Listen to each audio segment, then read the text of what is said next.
Cell 1. In this cell, we're delving into the compelling reasons behind forecasting hospital bed occupancy with probabilistic intervals. This concept is significant because it allows healthcare facilities to navigate the complexities and uncertainties of patient care more effectively, rather than relying on a single static number. The importance of this approach starts with staffing and scheduling. By understanding the range of potential occupancy levels, hospitals can better plan for the necessary personnel, including nurses, physicians, and respiratory therapists. This ensures that the right resources are available, even in unpredictable situations. Next, we consider capacity and surge planning, which becomes crucial during peak times. By anticipating fluctuations in demand, hospitals can make informed decisions about opening overflow units or postponing elective procedures, thus improving patient flow and safety before reaching crisis levels. In the realm of risk-based decision-making, decision-makers are often more interested in probabilities, such as the likelihood of exceeding a certain occupancy threshold, rather than just the expected occupancy figure. This shift in focus can significantly impact operational strategies. Supply chain planning also benefits from these forecasts, as healthcare providers can allocate resources like beds, ventilators, and medications more efficiently, preparing for both best-case and worst-case scenarios. Additionally, an effective forecasting model acts as an early warning system. If the projected upper limit of bed occupancy begins to rise dramatically, it can signal potential strain on the facility, allowing administrators to act proactively. This ties into financial and operational planning as well, where understanding occupancy trends helps predict revenue fluctuations and justify budget adjustments or emergency staffing contracts. Another important aspect is patient safety and quality of care. Higher occupancy rates correlate with negative outcomes, such as longer wait times and overcrowded environments. Probabilistic intervals provide a clearer picture and help avoid these dangerous situations by planning for various scenarios. Finally, this approach enhances communication and accountability across all levels of hospital management, offering a transparent means to convey uncertainty regarding occupancy forecasts to leadership, regulatory bodies, and operational teams. As we move to the next cell, we will explore how to implement the statistical techniques that underpin these forecasts, diving deeper into the methodologies that can enhance our understanding and preparedness in healthcare settings. Cell 2. In this cell, we focus on generating synthetic data that simulates daily hospital admissions and bed occupancy over a 2-year period. This kind of modeling is crucial for understanding how various factors affect hospital capacity, especially in the face of seasonal trends and sudden events like outbreaks. We begin by defining a range of dates that spans from January 1st, 2022 to December 31st, 2024. For each date, we create a data frame that includes features such as the day of the week and which month it falls in. These features are essential because they allow us to capture the cyclical nature of hospital admissions, which often vary with weekdays and seasons. For example, we introduce a day-of-week multiplier that adjusts the average daily admissions based on empirical observations of hospital traffic. Additionally, we incorporate a yearly seasonal effect. This is modeled as a cosine function that rises and falls over the course of a year, simulating how winter months might see increased admissions. Moreover, we simulate a shock, representing an outbreak, by temporarily increasing the expected admissions between December 2023 and February 2024. With these adjustments, we calculate the true average expected admissions using a baseline figure, while factoring in our multipliers and the shock, giving us a realistic expectation for daily admissions. To generate actual admission counts, we apply the negative binomial distribution, which is particularly useful here due to its ability to model over-dispersed count data, meaning the variance exceeds the mean, a common issue with hospital data. Following this, we simulate the length of stay for patients using a geometric distribution, setting a mean length of stay of around 4.5 days. This allows us to estimate how long each admission will occupy a bed. Finally, we build the hospital occupancy data by aggregating the length of stay for each new admission over the corresponding days. As we conclude this cell, we produce a data frame that combines all these components and display a preview of the data. In the next cell, we will likely delve into analyzing this synthetic dataset to uncover trends, patterns, and the potential impact of the simulated outbreak. Cell 3. In this cell, we've created a data frame that provides insights into daily hospital admissions and the resulting bed occupancy for the first 5 days of January 2022. Understanding these trends is crucial for hospital management and resource allocation, especially when dealing with fluctuating patient numbers. The data frame captures various components, including both expected admissions, denoted as mu true, and the actual admissions that are subject to random variations. You'll notice that while the expected admissions hover in the high 30s to mid 40s, the actual numbers can differ significantly from day to day. This variability is vital to highlight, as it emphasizes the unpredictability in patient influx, something healthcare systems must be prepared for. Another interesting observation is how bed occupancy escalates from 43 to 124. This phenomenon occurs because the rate of new admissions often exceeds the rate at which patients are discharged, guided by certain assumptions regarding their average length of stay. This accumulation of patients can put tremendous pressure on hospital resources, making it critical for administrators to monitor these metrics closely. The model's predictions for admissions, indicated by mu hat, serve as a fascinating comparison to the true expected admissions. It appears that these predicted values align quite well with what we expect, showcasing the model's effectiveness. Moreover, the inclusion of seasonal features through sin1 and cos1 terms allows the model to capture patterns that might otherwise be overlooked. As we move forward, the next cell will likely delve deeper into how we can refine these models, perhaps by integrating more variables or advanced statistical techniques to enhance our understanding of these hospital admission trends and their implications for healthcare systems. This will set us up to make more informed decisions going forward. Cell 4.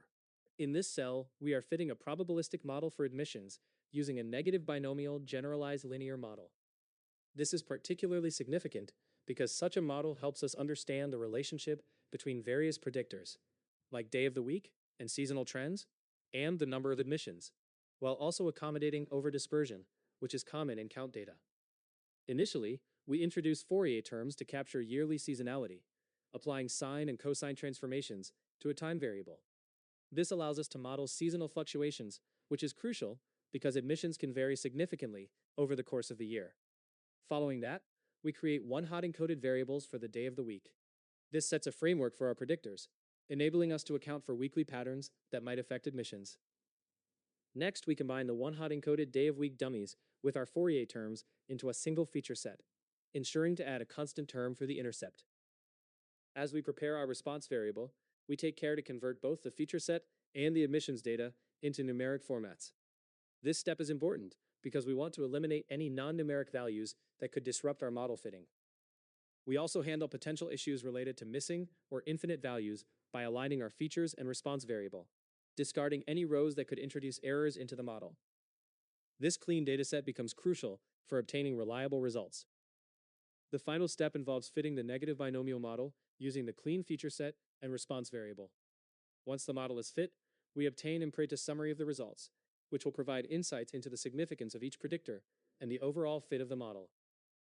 Looking ahead, the next cell will likely build upon the findings from this model, possibly exploring predictions based on the fitted values, or diving deeper into model diagnostics to assess the assumptions made during this analysis.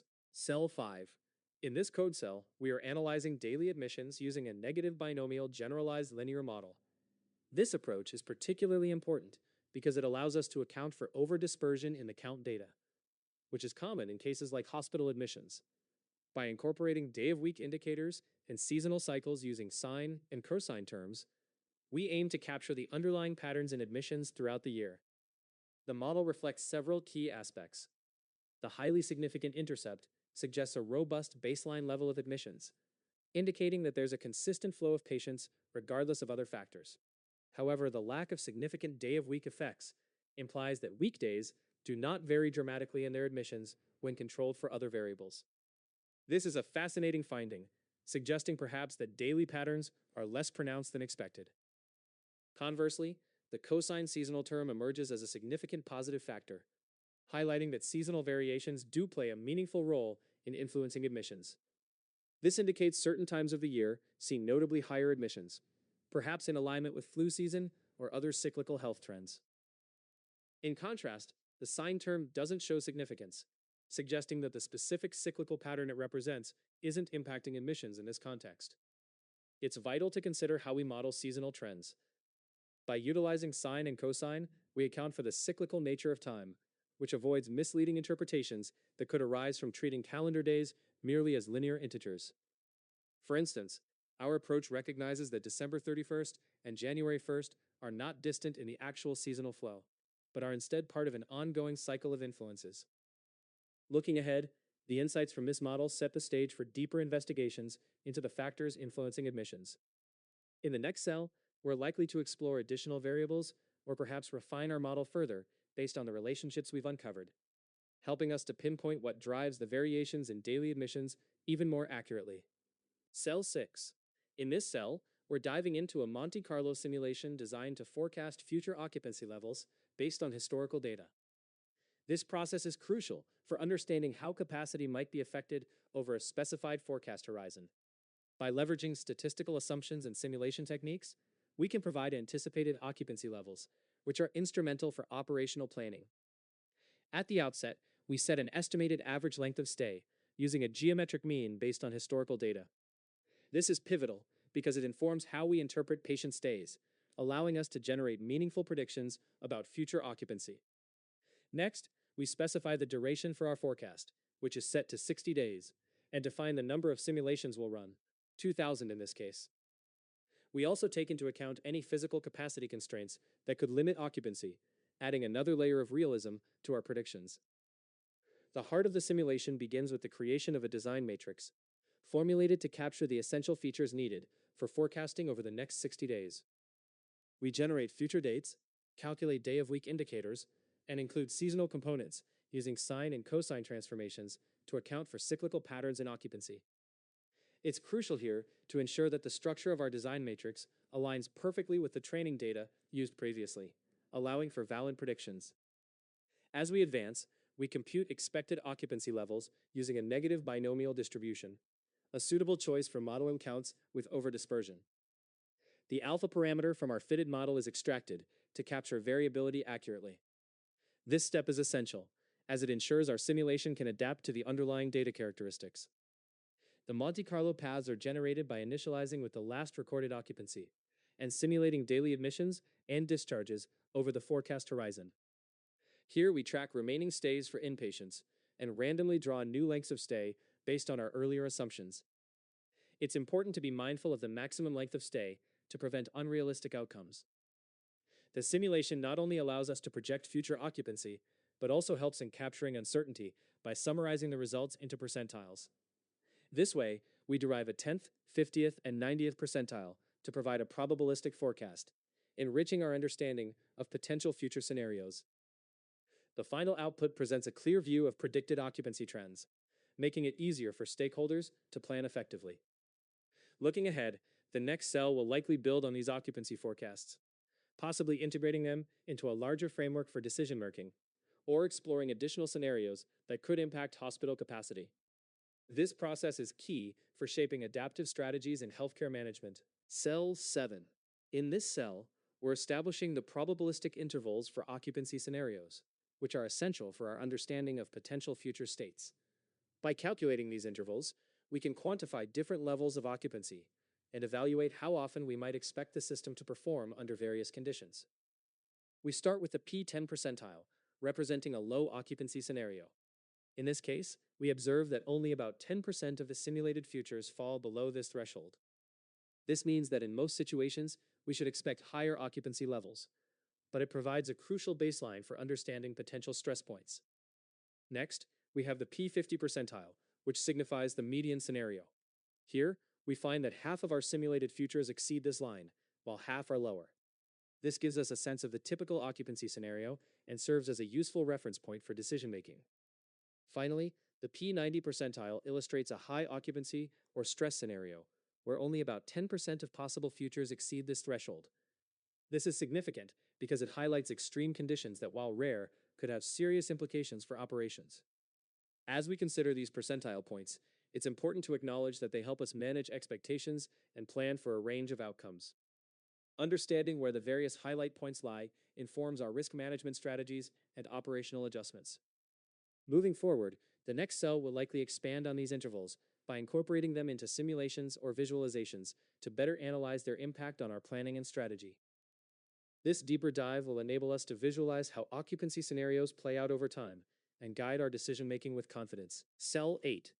In this cell, we're creating a detailed visualization to forecast hospital bed occupancy, complete with probabilistic intervals. This is crucial because it doesn't just show expected trends, but also provides insights into the range of uncertainty around those predictions, which is vital for planning resources effectively. We begin by defining a historical window to focus on, specifically the last 180 days of data captured in our dataset. By examining this recent history, we're able to establish a relevant context for the forecast. Next, we initiate a plotly figure, setting the stage for our various visual elements. The first step in our plotting involves adding a trace for historical occupancy data, which allows us to visualize trends in how many beds were occupied over time. This historical trace serves as a baseline for comparison against our forecast. Following that, we incorporate the P90 and P10 values from our forecast, which represent the upper and lower bounds of our prediction intervals. By plotting these lines, but not displaying them directly, we subtly indicate the range without cluttering the visual. We then fill in the area between these two lines, creating a visual cue that helps to convey the uncertainty around the forecast. It's essential for users to understand that while the future might lean towards certain predictions, there's always variability. Lastly, the median forecast, represented by the P50 value, is added to give viewers a clear idea of the central prediction. Once the layout is finalized, with appropriate titles and dimensions, we display the chart. The assumptions here revolve around the accuracy of our historical data and the reliability of our forecasting model. It's also important to note that any predictive analytics carry inherent risks, and understanding these intervals can significantly aid decision-making processes. Looking ahead, the next cell is likely to explore deeper analytical techniques or alternative visualizations that can enrich our understanding of the occupancy forecast further, enhancing our predictive capabilities even more. Cell 9. In this cell, we're generating a violin plot to visualize the distribution of forecasts over a 2-week period. This type of visualization is particularly useful because it offers insights into the uncertainty of our predictions day by day, allowing us to assess how variable our outcomes might be. To create this plot, we start by selecting a subset of future dates and their corresponding forecast paths for the first 2 weeks. The variable k is set to 14, indicating that we want that 2-week span. After defining our date range, we reshape the forecast data into a long format, which is essential for using Plotly, the library we're leveraging for our visualization. In this long format data frame, each row represents a single forecast value associated with a particular date. The next step involves creating the violin plot itself, where the x-axis represents the dates and the y-axis shows the forecasted occurrences. By including the box plot overlay in our violin plot, we provide an additional layer of statistical detail, allowing us to see the median, quartiles, and overall distribution shape. One point to keep in mind is that by not including the individual data points in the visualization, we focus more on the general distribution rather than the specifics. After constructing the figure, we adjust its dimensions to ensure that it is visually appealing and easy to interpret. This careful tweaking helps in presenting the data clearly, so it's more accessible for analysis.